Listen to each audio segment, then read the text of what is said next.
Are you building a tech startup without a tech degree or prior tech experience? Our guest is a CTO with over 18 years experience leading companies to technical excellence. And she's on a mission to help non-tech founders get the roadmap they need to successfully lead their startup's tech team. Oh, this is going to be a delicious conversation. Stay tuned for the Startup Life live show. Let's glow, everyone.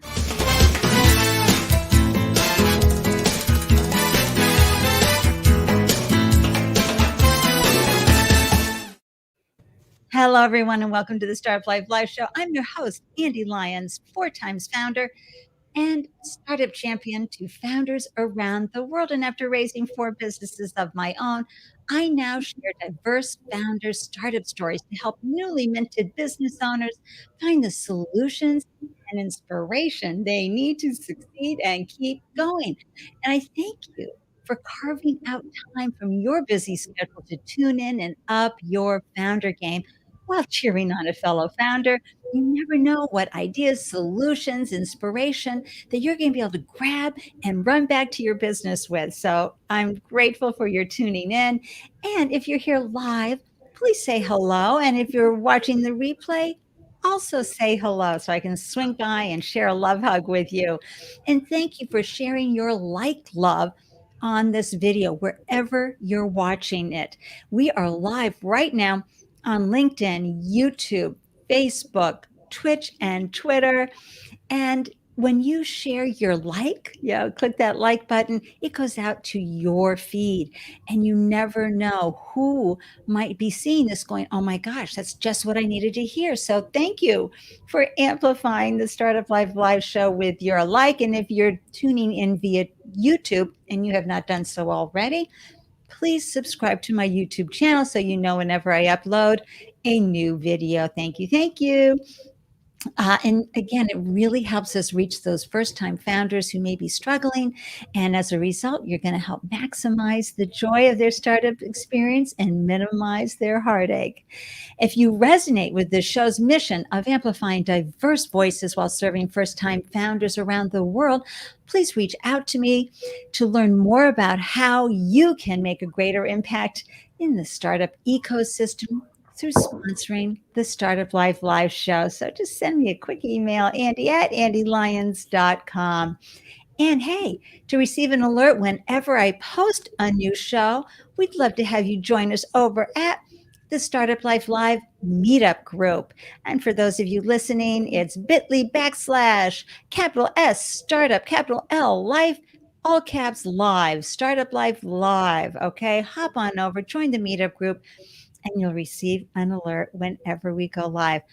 All right, you got to check out this amazing entrepreneur that we have on today, female founder extraordinaire. Yes, it is Nelly Yusupova. And she's a startup tech advisor, outsourced CTO, and the creator of TechSpeak for entrepreneurs. And Nelly, as I said earlier, is on a mission to help entrepreneurs minimize technology mistakes. And through her online masterclass, TechSpeak for Entrepreneurs, oh, we all need this. She provides the roadmap to successfully manage technology teams and projects without being technical or knowing how to code. And just recently, she was included in Fast Company's League of Extraordinary Women. And Nelly has also been at the forefront of the women's online movement since 1999. And yes, she is a Wall Street Journal's Woman on the IT Fast Track. Let's bring her into the room and find out all about her deliciousness. Nelly, welcome to the Startup Life Live Show.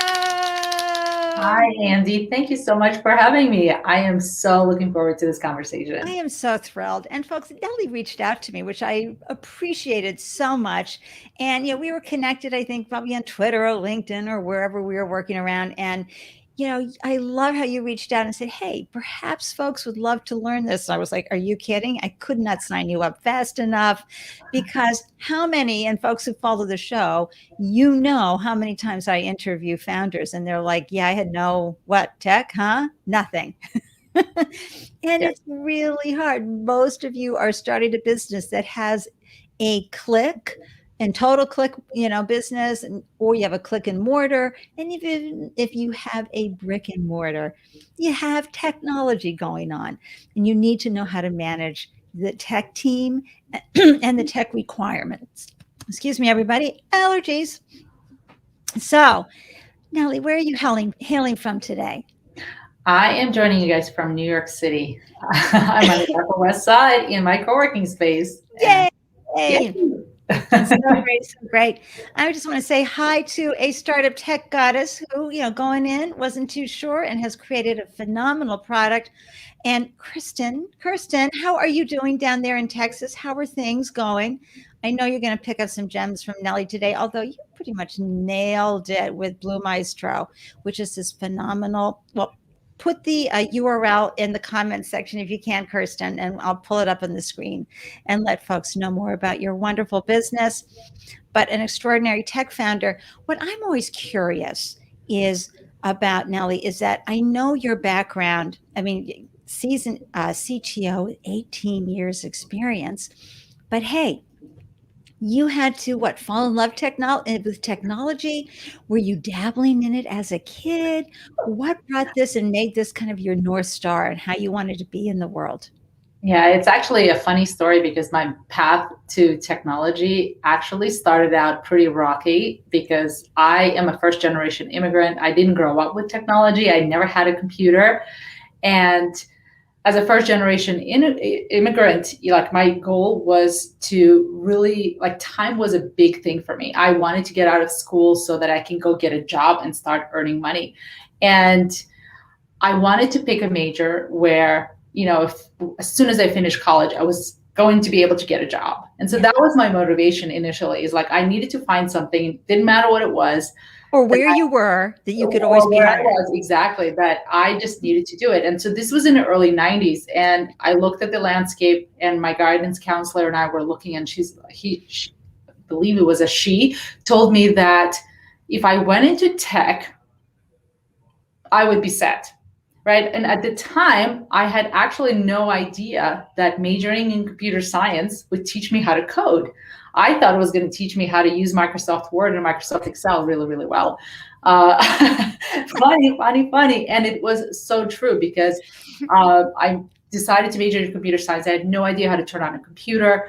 And that's where I started. And it's a funny story because I actually like to use it as a way to show people that you don't actually need to be born with technology. I never turned on a computer until I was in college, and I had no concept that you could write commands to a computer and actually get it to do something for you. I was just that clueless.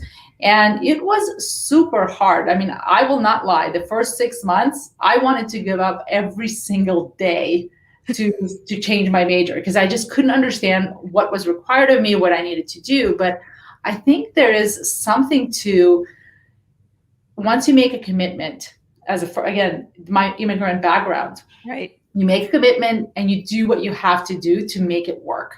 And I did. Like, I started, just putting in the time, learning and asking a lot of questions, and giving up was not an option for me. I just did not want to lose all of that time. Even though, like, your friends do, in psychology, look like they were having a good time majoring in psychology. You're like, absolutely. I am going to figure this out. I'm going to figure this out. And guess what?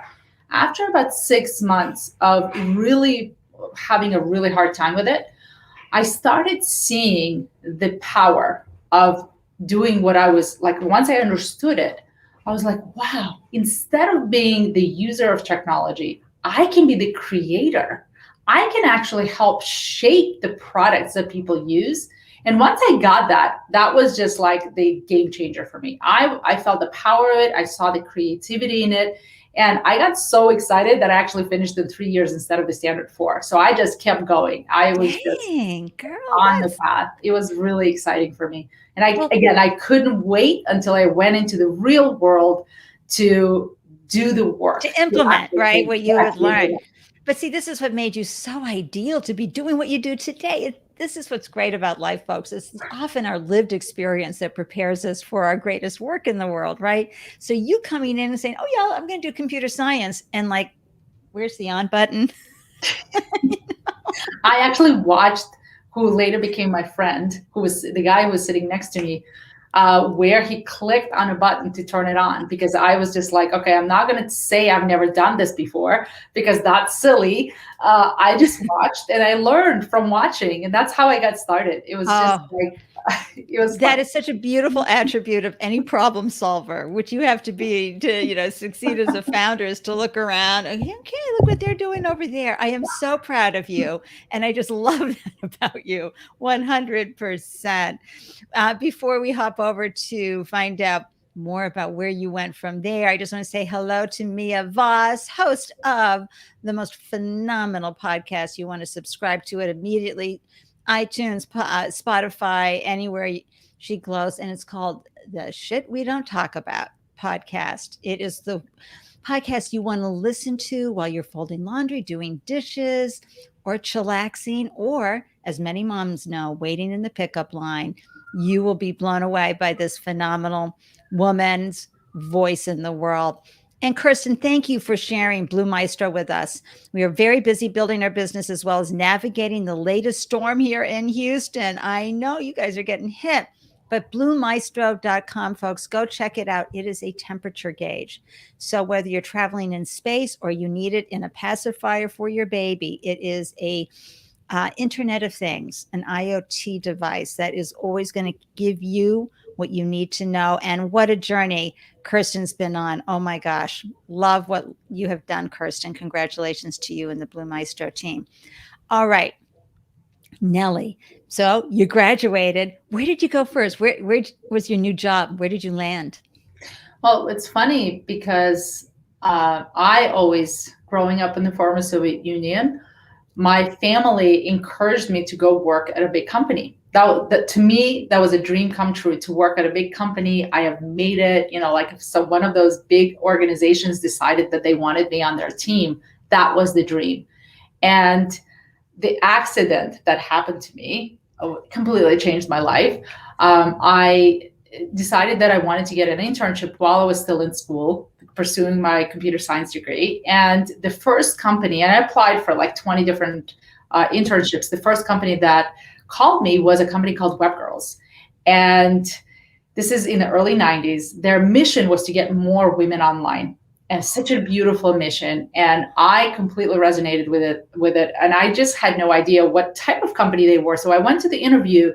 And when I stepped into that room, I was just like blown away, because there were about 5 people crammed into this tiny little room. They all were working on their computers, and they were all so excited doing their things and like talking about all the amazing things that are happening on the internet.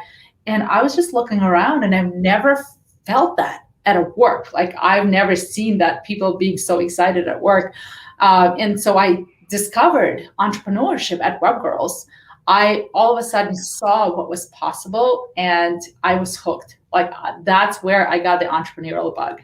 Okay, so I saw a different way of running a company. First of all, and as a young woman, I just love this so much for you. First of all, you fell in love with computer science so much that you were like jamming it into 3 years instead of 4, which, that's so great. That kind of passion. And then what happens, your first gig is with a company that's just singing your song. Say, what? More women in tech, and you're crammed in a room, and you're, and I know coders love to code together, right? I mean, it's a team sport. Yeah. And it was just, I think it wasn't just coders, like everybody was working in the same room. So you felt all the people who were doing customer service, and Right. we were building a community in the early 90s when nobody even knew that communities could exist online. And that, like, just being a part of that mission and vision, I was hooked. And I traveled it. I mean, I lived in Queens at the time. I traveled for 3 hours back and forth a day when I went to work to be a part of that environment. I didn't know what it was going to teach me. I just felt like I wanted to be a part of it.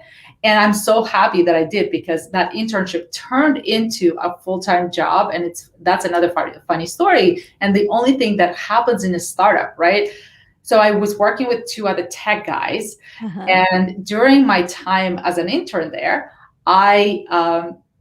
they left. And I was the default person who kind of had to do everything, right? Over my time there, I learned a ton because I got to do everything. That's what the beauty of going to work in a startup, in a small company, is that you literally get to do whatever it is that you are willing to say Oh, yes it's to. the best Right?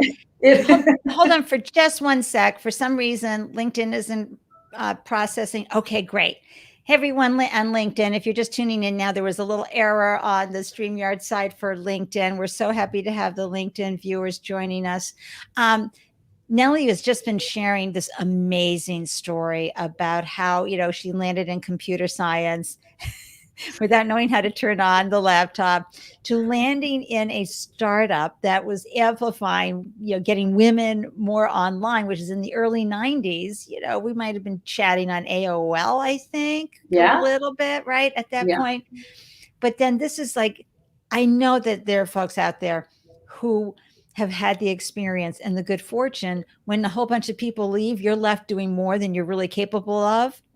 But then you rise to the occasion. Yes. Yeah, absolutely. I think that's been the recurring theme in my career. So many opportunities fell into my lap and I wasn't ready for them. And I just was brave enough to say yes.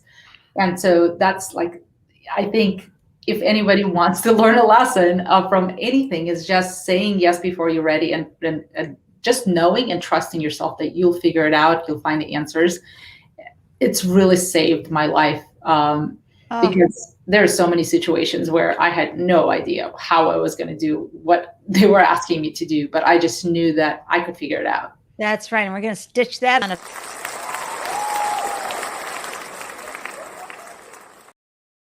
say yes before you're ready, everybody. Seriously, that quote is the real deal, because a lot of times you can scramble and it may not look pretty or messy, right? But you get there. Like, what were some of the hiccups that you had when you were thrown into, hey, I've got to handle all of this? Oh, just so many. I just, I didn't even finish school. I had no experience. I didn't know anything. But, I knew that I could go on the internet to look things up. Google was my best friend at the time. I used to look up everything. And it's just being open to, understanding that you can figure this out and you can find the mentors and or the help that you need to get something done, because there's no answer, like especially in a very fast moving environment like tech or startups. Nobody has the answers. You have to go figure them out, and you just need to have the attitude, the I can do this attitude. And I think it was lucky that I was able to find myself in that environment, because I think if I just went directly, like if I went to school and I didn't get this internship and I didn't discover entrepreneurship, I would have gone to a big company and I would have been okay there, but I wouldn't have known any other way. But like, I Right. think my personality is so well suited for startup life because, I I just understand love that completely. learning. Yeah. And folks, if you're thinking that the startup life could be for you and you might want to be a founder one day, get a job at a startup, especially if you've had some corporate experience and you understand systems and procedures, which can really hamper and handcuff innovation. I mean, it can really, make things smoothly run, but people get too caught up in systems and procedures and innovation gets a little stymied. But when you go to work in a startup, you will be asked to do things that aren't in your wheelhouse. They're not part of your job description. It's all hands on deck. And wow, that's a great way to learn. All right, I'm just going to bring this up from Mia. Thanks for the URL, Mia, for your wonderful podcast, Shit We Don't Talk About. Shit We Don't Talk About podcast.com, everybody. That way you can subscribe and find out where it's going. And Kirsten, 100% girl power in tech all the way. Lots of representation. And hey, Brent, great to see you from Ottawa, Canada. I always love knowing you're viewing the show and hanging with us in this delicious conversation. So thanks for being here today. And I'm sending hugs right back to you. Mwah. Okay, so you got exposed, Nelly, to the technology world. You got exposed to entrepreneurship, and clearly you can hear it in Nelly's voice. Listeners and viewers, you can see it in her body language. Like, this lights her up. And so did you, other than the role models at work, did you have any other role models in life? Or is this the first time in your family history where entrepreneurship was being explored? Yeah, entrepreneurship was not something that I was ever taught. I always thought that it was for other people who were smarter or better, or like those business people who went to special schools, right? Like I just never even had an idea that it was for regular people just like me. And so when I went and experienced it, it was completely brand new for me. And Yeah. I think um, when people ask me, like, who were your mentors? I think the answer is everyone. Like, I literally learned from anyone who would give me the time of their day. And I never thought, oh, well, I've had more experience than them. Yeah, even now, I Yeah. learn from my kids, like they're Right. my biggest teachers for certain things. Absolutely. And so just being open to someone always has a lesson for you is where you can find the best mentorship. Uh, Absolutely. And folks out there who would like to mentor but think, "Oh, I've never done this, I've never done that." Your lived experience is valuable. Okay? So mentorship matters. Just having someone to brainstorm with, look around, be a mentor at an accelerator program, small business association, wherever you can. Does not matter what you've done. Trust me, you will feel great because you'll be surprised at how what you've learned over the years can help someone else. And then parents, hello, hashtag practicing patience. Yes. I learned that over the last 5 years. Yes, children will teach you that in a heartbeat. So in 2012, Nelly, you chose to actually launch. Is that your first business that you launched in 2012? Yeah, so the evolution of TechSpeak is very funny because through Web Girls I learned and grew into the CTO that I now became. So just to give you a little bit of a backstory, so I went to work for a big company right out of college. I graduated and I got offered a position at Web Girls, but I got hired by a big corporation and I had to go see because in the startup life you always have the excitement, you always have the passion and the mission and excitement, but you'd never have the resources. Right. Right. And so I thought, wow, what could I do if I had all the resources of a big company? So I had to go check it out. And I went to work at this big financial company. I won't name any names. And I just, like, it was just so starkingly different, like another culture shock, literally coming into a totally different planet when you come from startups where I had access to the servers. I was doing everything there on a tech side. And then all of a sudden I became a small fish in a giant pod. Nobody really cared about any of the experience that I had or the excitement that I brought to the table. Like people were just like clocking in at 9, couldn't wait to get out at 5. Mhm. And I just couldn't understand that. It was so different. The red tape was just unbelievable. It took us Oh, 9 months to do something that it would have taken me 2 hours to do right. at a startup. And I was just like, this is not for me. And I kept in touch with Web Girls while I'm doing part-time work for them while I was having a full-time job at this financial company. And I always say, like, I lasted 11 months there Right. because they offered me an opportunity of a lifetime, another opportunity that I said yes to before I was ready. And they offered me an opportunity to become a CTO. And they said, if you come and work with us, you can really structure the team and the vision and the mission for how we do the technology to support the organization. And of course, everybody in my family thought I was insanely crazy to leave a cushy job to work at a startup again. Right, And and also everybody goes, "Well, what does CTO mean?" Because this is again in the '90s, right? Early '90s, and we CPO means Chief Technology Officer. It's the highest title that you can get in a company. And I got the title, but of course, at the time, I didn't have the skill set, right? I had to grow into that. And what they needed at the time was a developer who can actually start building the product that we needed to do to be able to actually support the organization. And that's where I learned all of the skills. So I said yes. I jumped at the opportunity. I left the big corporate world and I never looked back, because what I learned over the next 10 years prepared me for the work that I do now. Like literally everything that I do now was because I was able to manage the teams. I was able to understand what works and what doesn't work.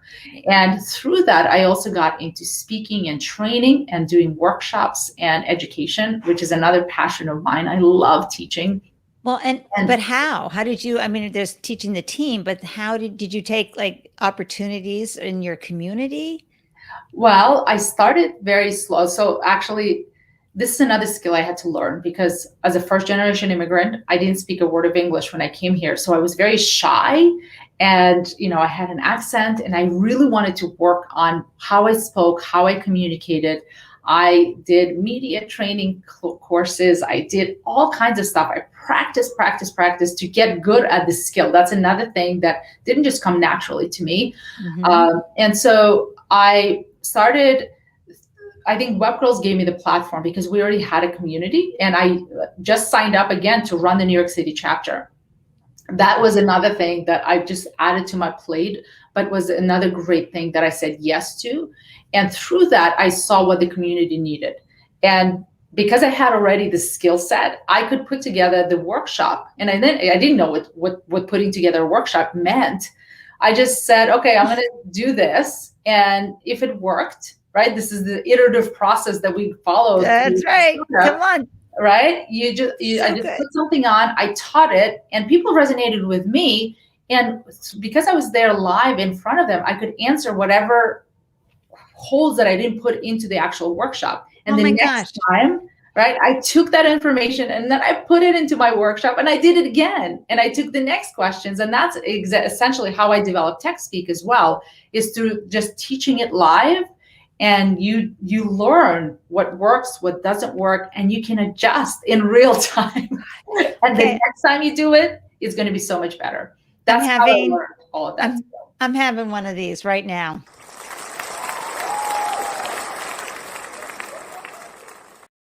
I almost had to do it twice there, everyone. Here's why. What Nelly just shared regarding reiteration. So often, and I know you're out there, you want it to be perfect before you get up in front of everybody. At the same time, though, you do not learn what your customers want, what the audience wants, until you get up and you try, you keep reiterating, oh, I need to tweak this, until you see something up in front of the room, sort of back like that, going, what was I thinking? Don't beat yourself up.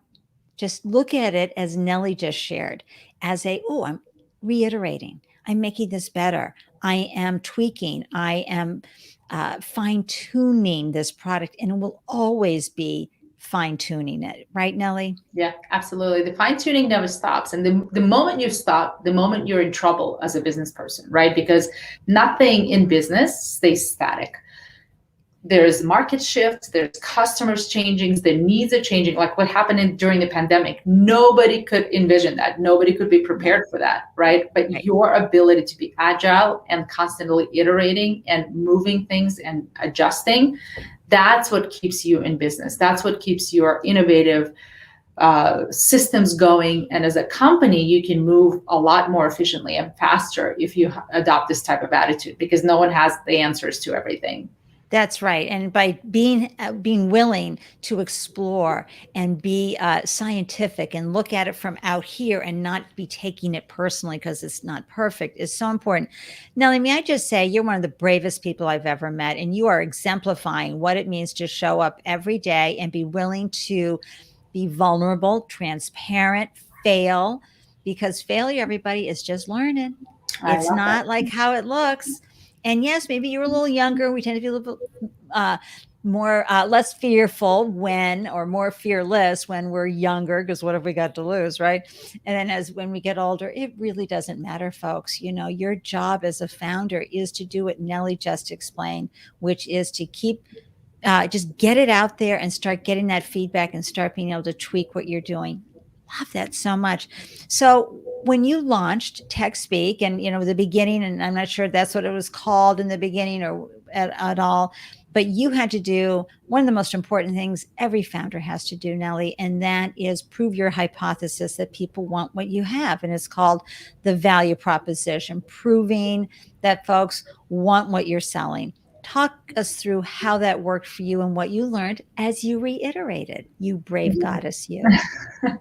Absolutely. So the way that I did it is actually, again, by accident, or I didn't actually anticipate it, right? So through my speaking and training, I got to meet my next audience. I got to meet a lot of early stage entrepreneurs.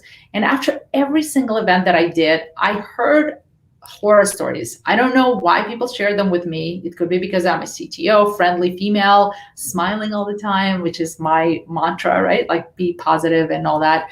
So after every single event, I had entrepreneurs just sharing their horror stories, and lots of entrepreneurs who were so excited about getting their idea out into the market. They were wanting to build a tech startup. They were non-technical predominantly, and they lost a lot of money. I mean, $60,000, $80,000, even the startup who lost $100,000 of their seed round because they didn't know how to lead teams, how to structure that whole situation. And after hearing enough of those stories, a friend of mine who lost $60,000 working with a potential technical co-founder who turned out to be non-technical, right? Like all of these stories just kept finding me, and I was looking for resources to give these people so that I could just say, hey, go learn this. And I just couldn't find anything that was teaching that information. And that's when I had that my aha moment. I'm like, well, I can teach this, right? I love teaching. I already do this every single day with my own teams. Over the years, I've created a process that I know works. And it's the latest processes, the latest methodologies that any team should be using.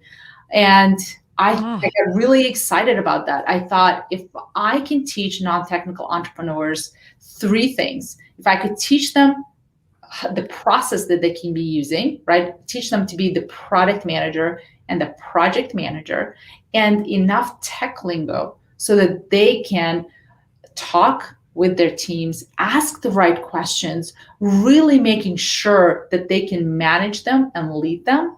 Then they can set expectations with their team on how things should work, what is expected of them, and ultimately minimize a lot of the mistakes, because that is where a lot of miscommunications happen, because entrepreneurs can't catch the mistakes early enough before they become big giant problems.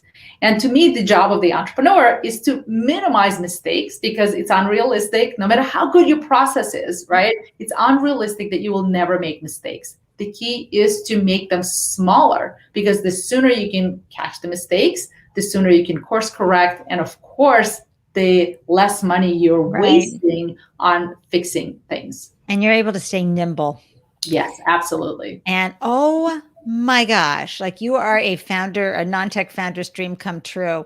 And these are learned skills, folks, that Nelly just went through. The three things that she can teach folks how to do are learned. Hey, Danish, thank you so much for tuning in. And I'm so happy you're enjoying the conversation. And Olgi, so good to see you. Thank you. Thank you. And Olgi, everybody, he is the founder of The Difference. Now, that's the heelless technology sneaker. Okay. And you go to smthedifference.com. I love when my viewers know how to play. Thank you, Olgi, and share all of that. Your URL. Go visit and check out what Olgi's done in the world. And also just hop onto the startup at andelyons.com and check out the list of the Startup Life Live show, because Olgi was a guest early in the year. And Olgi, I love your comment here. Nelly, you are awesome. Reiterating often scares entrepreneurs and drives them to quit. However, you have proven it is actually the opposite. Again, awesome and inspiring. Woo woo. Great comment, Olgi. Thank you so much for tuning in. And hi, Lamont Mills. Yes, isn't it fun to learn this? Because we're all struggling, and hashtag the struggle is real. And Nelly is just putting it down as facts. These are gems that she's laying down like This is how it is. We're here to minimize these mistakes. So, how did you prove that? So, you set it all up. You wanted to teach everybody. You had this great background, but you still had to put the shingle out, so to speak, set up the website and get people seats into seats, right? Did you start doing it one on one? Did you do groups? How did you get to prove your value proposition? Yeah, so I first had to create the curriculum. I didn't Yeah. take too long, like I mentioned. I decided to do it live, just like I taught in person, because I thought, well, these are the things that I think needed to be taught. I didn't know exactly how to structure it. I created a 10-step process because I needed to make sure that I wanted for everyone to see the entire picture. So even if you had some kind of background in it, you could pick and choose and still learn a ton of information from it and get a lot of value, because some people get exposure to one piece of the process and another piece, but not the entire picture. And so I knew what I wanted to teach. I didn't know what specifically I would leave out, but I put together a structure, the bare bones, and I decided to just teach it. And I did it live over And how'd you price it? I mean, how did you know? Did you look around? And I bring this every time, everybody, because sometimes it's like yeah, it's literally is that. And you set a price for what you think it is worth, right? And I knew that I couldn't be too high because I was working with early stage entrepreneurs. I knew but the market will bear, everybody. Right? What the market would bear. And I set a price, and I was able to sell out, right? And for many reasons, because and the pricing strategy, depending on your experience, right? Because depending on your visibility, you can charge higher rates or lower rates. And because I was out there and teaching and training people, I already had a profile. Yeah. So I could charge the rates that I thought were fair. Right. And I was teaching something that I thought would completely change the game for a lot of entrepreneurs, right? They would become different people. And they did. Like, I proved that. When I used to do the workshops, people would walk in one way, and just 2 days later, they would walk out completely different people. Oh, bravo. Right? And so that was the power of it. And because I taught it live, I learned so much after every event. I would literally, after 2 days of teaching, it was 16 hours of teaching. And by the way, that first one was 3 days. And I realized I got a ton of feedback that there was a part of the workshop that people didn't need. They're like, I could learn this somewhere else, but all of this tech stuff, I want more of, right? So I refined it. Like, the next iteration of it was 2 days, because I also realized that entrepreneurs couldn't leave their life for 3 days, right? So I needed to do it in 2 days. And so I refined all of that. I restructured the entire thing to be just 2 days. And every single time I did one, I would refine it to years down the road. I decided to put it up online. And that online version is the most complete version I've ever taught. And I was able to automate it only after teaching it for so many years, because I took all of the questions that were ever asked of me during the events, and I would bake them into the final product. And so now the self-paced version, which is online, is the most complete version. And I actually almost never get questions of like, what about this? What about this? It's all implementation stuff. Oh my gosh. Okay, now everyone, how generous is Nelly to offer the Startup Life community 15% off using code STARTUP15? Listeners, that's a capital S, Startup15. Visit techspeak.co/classes. All the links will be in the show notes. So generous of you. Thank you. Thank you. Thank you. And I love that it's transformative. And yeah, right away. And while you were reiterating as well, you did a very important thing for your business, which was, that is absolutely key. So thank you for sharing how you came to that. And now you launched in 2012. So, the pandemic eventually is what helped you get this refined online version. Yes. Yes. And I mean, prior to the pandemic, I started making the realization that I couldn't scale the in-person version. Yeah. It was very difficult to teach for 16 hours straight. I was like spent at the end of the weekend. I had to take a day off completely to recharge. And even though I loved it, even though I got the energy from the people, and like that was fed me to How be many able people to, were usually in a class? about 50 to 60 people. And so it was very like I had to be on the entire time, and it was very like demanding. And the other problem is I also was doing fractional CTO work and consulting Yep. parallel to that. So I had another job, and I couldn't figure out how I can do more of these while doing my other work. Oh yeah, no, you Even though it needed was to all take yourself connected. out of the equation. Exactly. So I needed to figure out, because I saw the impact that this program had on the entrepreneurs, and I knew it needed to exist, but it couldn't exist in its current form. So even prior to the pandemic, I made a decision that I'm going to put this online, and it would be self-paced course, and then I would pair it up and with group coaching and one-on-one support to be able to allow people to help them with implementation when they needed it. But because they had the entire process, then they can refer to it on a daily basis as they were implementing, and like leverage all of the stuff. And that was the only way that I saw how I could scale myself. Yeah. Plus work globally. I wanted to work with entrepreneurs from all over the world.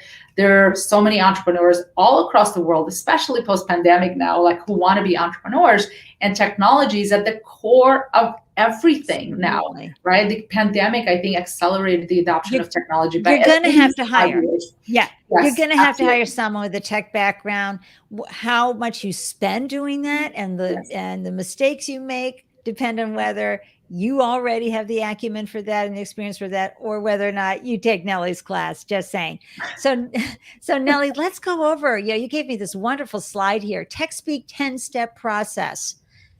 You want to go through that a little? Share with everyone? Sure. Yes, let's do it. Let's do it. I'm going to put it up. Yeah. So one of the biggest mistakes a lot of non-technical entrepreneurs make is jumping into coding way too soon. So if you look at my TechSpeak 10-step process, writing code is step number 8. That means that there are 7 steps that you need to go through before you write a line of code. And most entrepreneurs, they have an idea, and then they contact me and they say, Nelly, where can I find a developer? Right? And without doing the first 7 steps, you're actually going to completely mess everything up and spend way too much money building a lot of the time products that no one actually needs. Right? So in my process, the first 2 steps, validate and prototype, require absolutely no technical expertise. And what they will allow you to do is to actually find a painkiller problem and a painkiller solution that you can even pre-sell before building anything at all. And I'll share an example. Validation would allow you to find painkiller ideas. So I have a student who went through my program. He is in a real estate business, right? Completely non-technical, had no expertise in any of it. But what he noticed was a problem that he could solve to other people just like him, because it was a problem that was nagging at him. And instead of ignoring it, which is what most people do, and complain about it, he said, oh, I could solve this with technology. So he understood, he was there, he found that painkiller problem. Then he used clickable prototypes. He built a clickable prototype, no technology at all, and visualized what the solution would be. He took this clickable prototype to a real estate agency, which became their first customer. They found this and they're like, oh my gosh, we're going to pay you to build this for us. And they became the first client. Wow. Without building anything, right? Like if you're able to find a painkiller problem and then build a solution that directly solves that problem, especially if you're going after a business to business market, businesses always have budgets to be able to solve problems, right? And so if you're able to strategically do this, validate and build a clickable prototype, what you're doing is you're finding the market. You'll understand how to sell to them. You'll understand how to market to them. You'll understand what the solution that they need, all before touching anything with tech, right? And the solution could be completely non-technical. That's what you might discover. And so that's the most important first 2 steps. And a lot of founders completely miss that. A lot of founders don't understand how. Yes, it could be like I have this whole concept of vitamin versus painkiller. Oh, You yeah. want to be able to build a painkiller and for your solutions not to be vitamins, because if people just want what you are building and not need it, you will have a much harder time getting users to use your products and pay for them, right? So it's really important to understand all of that and find the exact market who will pay you both with time and money, ideally both, to be able to give the confidence to then spend the money necessary to build the product, which are the rest of the 10 Well, steps. I'm going to just replace the word spend and say invest the money. Yes, invest the money. Absolutely. Yes, because it's really important. It's not an expense, it's an investment. This is key. All right. So where are we now? So we just did steps 1 and 2. Steps one Mhm. and two, again, will help you find the painkiller problem and the exact customer who will be willing to pay you to solve that problem. In step number 2, you're building a clickable prototype to understand what solution would resonate. And then once you do all those 2 steps, then you get into steps 3 to 7, which is all planning and preparing for development of not the entire idea, but the minimal viable version of it. And so the definition of an MVP is the smallest number of feature sets that will still provide value to your customers.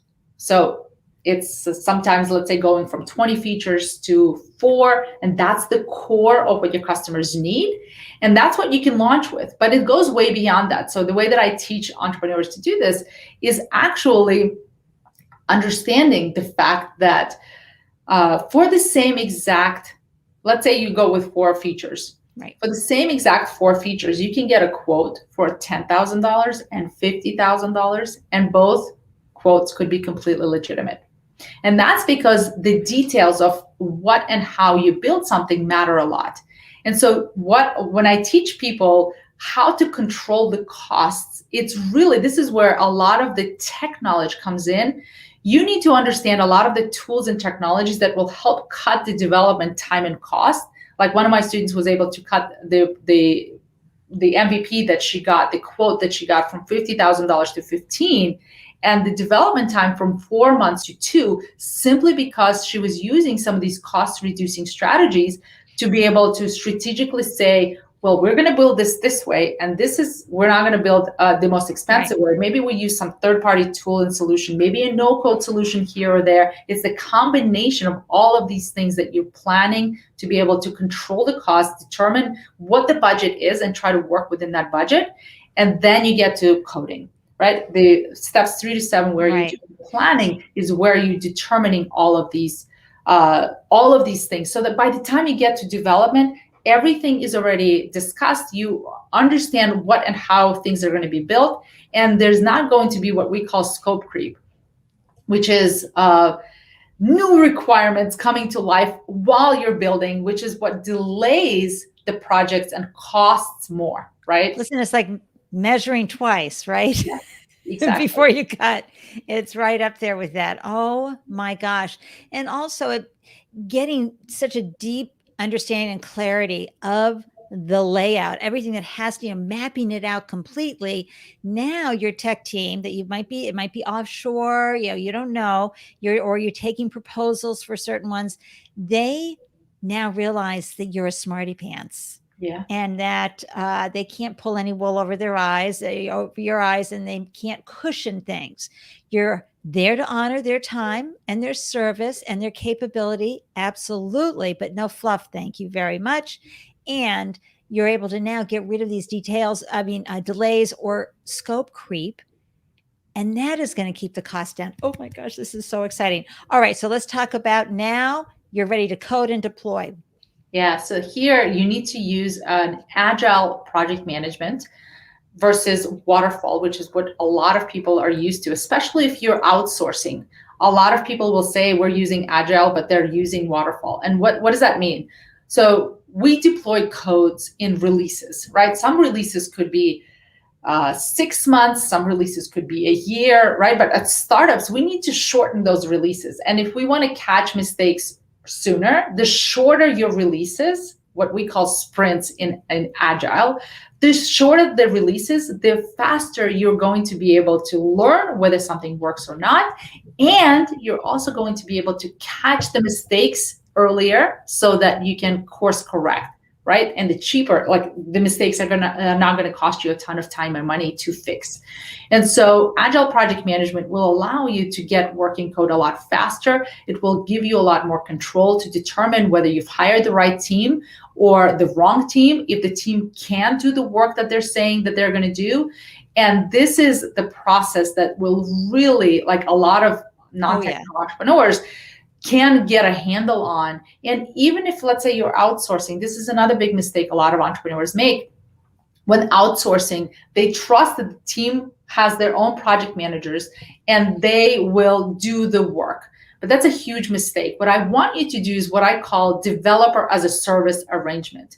You work with your agency, you get the developers, and you make them a part of your team. So yes, they work somewhere else. Yes, somebody else, some other company, you're paying these developers through the agency, but they are your developers. You're managing on a daily basis. Yes. You're interfacing with them. And that's the only way you know for a fact that when things become big deals, right, you're going to be able to catch them. And that's a lot of the things, like a lot of the horror stories that you hear when people have outsourcing, that's the only way you can control that, is by being involved and not trusting them to do their process, because their process wouldn't be as optimized as yours. I love that. DaaS, developer as a service. Yes. It's perfect. And again, you're not here to micromanage, but you have to have the understanding, the reality check that when you do an offshore dev group, that they're not going to be project managing like you would have if you had a contractor at your home, making sure the plumber, the electrician, and all those parts and pieces were getting pulled together at the same time. The lumber was showing up when it was supposed to. By having them on board, you can then manage that project in a way where you're leading them forward, right? Yeah. But when the blips happen and things happen, there isn't this weeks and weeks and weeks delay. Yes. Yeah. And if let's say you discover something that you didn't anticipate, you can make decisions in real time right away, right there. You're there, you make a decision and you say, okay, we're going to control it this way. Maybe we change our strategy a little bit. And because you're working with the team on a daily basis, you're not going to be surprised by any of that, right? Oftentimes, a lot of these big things, big problems happen because you weren't there. The team made a decision on your behalf and it wasn't the right one. And you weren't there. That's not the color I wanted for the wall. Darn it. Exactly. And they just make the decisions on your behalf because that's they just feel like they know the product, right? And oftentimes it's the wrong one. And folks, this is, I am thinking, and you can correct me, Nelly, that you're going to invest a little more by having DaaS, developer as a service, but you're going to save so much more in the long end and on the long run in time and money. Yeah, absolutely. Well, actually, I would challenge that a little bit because as an early stage entrepreneur, so the 3 roles to be able to run this process is a product manager and a project manager. And if you're not technical, enough tech lingo, right? That's what I teach at TechSpeak. And oftentimes those 2 roles are played by the entrepreneur in the early stages because they don't have enough money to actually pay a product manager and a project manager full time. And so if you learn that skill set and you are actually performing that role, you don't have to pay anybody else, right? You're just doing that work. You know how to do that work. And until you have money coming in from your project, you don't need to hire those people full time, right? And again, so you're actually saving a lot of time and money. And I keep bringing it back, everybody, to home improvement. Yes. So when you're the GC, you're not paying the GC.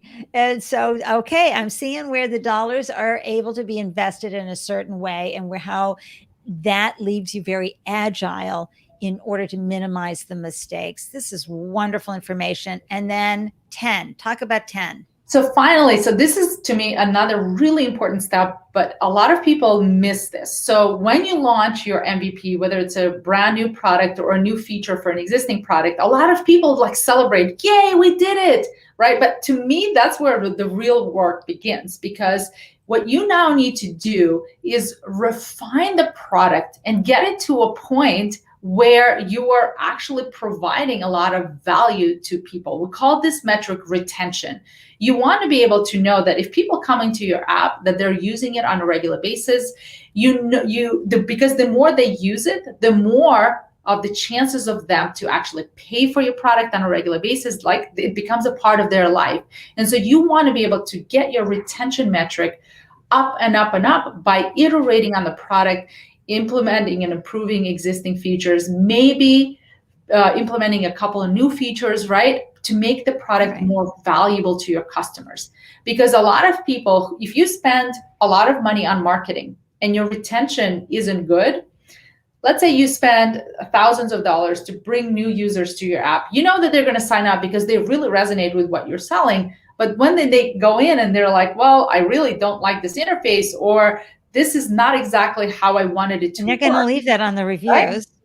Exactly. They're going to leave that on your reviews. They're going to leave your product. We call this a leaky bucket. Yeah. And so you're spending a ton of money getting people in without improving your product first. And that is a big mistake that a lot of people make. So in step 10 is where I teach you how to use behavior analytics so that you can understand how people use your product, and then use data to help inform you on how to optimize your product so more and more people stick within the app, so that they can use and leverage and eventually hopefully recommend other people to get into your product.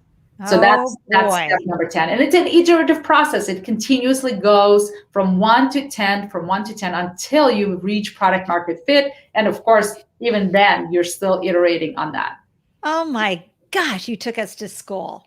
This is so wonderful, Nelly. Seriously, I'm glad I have my virtual Smarty Pants tiara on today so I could keep up with that. But folks, you can see how this would help you so much. And those of you who are side hustling founders or want to be first-time founders, you know, you're just going to hop over here to techspeak.co/classes and get you some TechSpeak with the goddess Nelly here.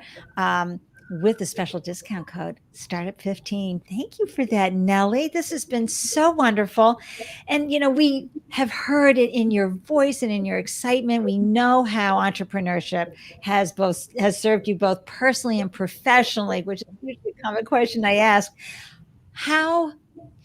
What are the tips that you use or the techniques that you use when you're having your founder doubt, when you're going through a period of inadequacy, even though you've got all this great information nailed down, you've got a good system that you've got into place, and you have great habits for reiterating and improving what you're delivering to clients.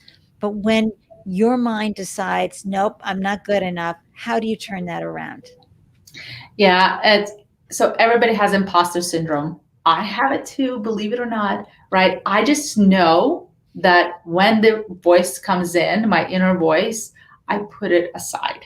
I say, thank you for the information, but I'm not listening to you, right? I know, and this has been a lot of years of work on my mindset and my relationship with myself. I know, and I have the confidence that no matter what situation you put me into, I will be able to figure things out. And I realize that I don't need to have all the answers to be able to do a job. The only thing I need to know is how to take that first step. And the smaller, using this iterative process is something I use in my life as well. I try to figure out if it's a big decision I have to make, instead of trying to make the perfect decision and take too long, right? Oftentimes taking too long to make it, I figure out, okay, how can I break this down? What is the first step that I can take that's smaller, that can help inform the next iteration of the decision? And I use this experiment-driven decision-making that I use in my tech startups, right? The life and the process of running a tech startup and building the product in my personal life as well, because that helps me make decisions. I know I cannot make a perfect decision, but if smaller decisions are a lot easier to make, and let's say it's the wrong one, right? Like it's the wrong one, the failed one, I still learn something from it. And right, it's like, that's why I say there's no failure out in the world. It's always learning and informing the next thing that I need to do.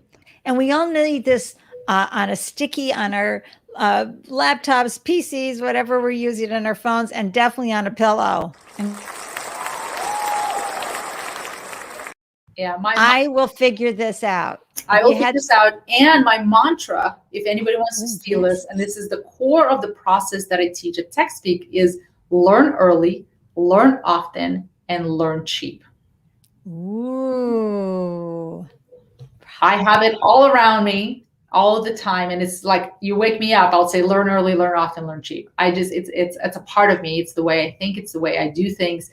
I want everybody use their startups, and like that becomes the core. Say it one more time. Learn early, learn often, and learn cheap. I love it. I love it. I'm going to put that in a little, I may have that as my TikTok, what you said today. That's perfect for my little TikTok, what I learned from my guest today moment. I love that. Nelly, I cannot thank you enough for being on today. Lamal, I love that you're saying that fortrees.com is seeking a CTO. So she tuned in. Thanks, Nelly and Andy. Well, now you'll be able to manage that CTO as well, Lamal. So, this is wonderful. And Kirsten, right? Thank you so much for your inspiration, Nelly. I have completely loved listening to you. I am with you 100%, Kirsten, and anybody else here tuned in. Phenomenal content, phenomenal sharing of not just your journey, but how founders can have tech speak in their lives. Thank you, Nelly, for joining me. It was an absolute pleasure, Andy, and I just loved the conversation. So great. You're passionate. I'm like on the edge of my seat. We could bottle up your enthusiasm and just the fact that you've just been tuned in and turned on throughout your career to date, the 18 years of being able to add your CTO brilliance in a way that founders can easily implement and execute, save money, save time, and get better results in the process. Ah, speaking of great CTOs and fractional CTOs, it's Igor Belogoretsky is in the house. That's right. Stitch that on a pillow. Figure it out. I will figure it out. Hi, how you doing? Okay, so Nelly, I'm going to pop you in the green room. I'm going to wrap the show up, but thank you so much for sharing your brilliance with the Startup Life Live community, as well as sharing this phenomenal discount with everybody. I'm going to put it right back up again. Go to techspeak.co/classes. Use the code startup15 and you'll get 15% off. Thank you, Nelly. Absolute pleasure. We'll All talk to you right. soon, Andy. Okay. And hang out there for me so I can give you a big virtual hug because you were amazing today. And folks, thank you for tuning in to the Startup Life Live show. I'm always grateful for your attendance. And I learned so much from the questions that you ask and the thoughts that you bring to the conversation. So I'm grateful for your tuning in. And let me share with you who's on the show this Friday, September 17th at 12 p.m. ET. It's the amazing Abraham Ventura, and he's joining us to share his remarkable InsurTech startup stories and how he created the most powerful and popular roofing software for business. And Abraham's got a rocky start. If you think that rooftops are steep and dangerous, he got off to an equally dangerous start, but he overcame incarceration. He overcame other challenges that he faced and has a very successful global business today and a beautiful family as well. So I'm excited to hear his story. And how do you get an alert?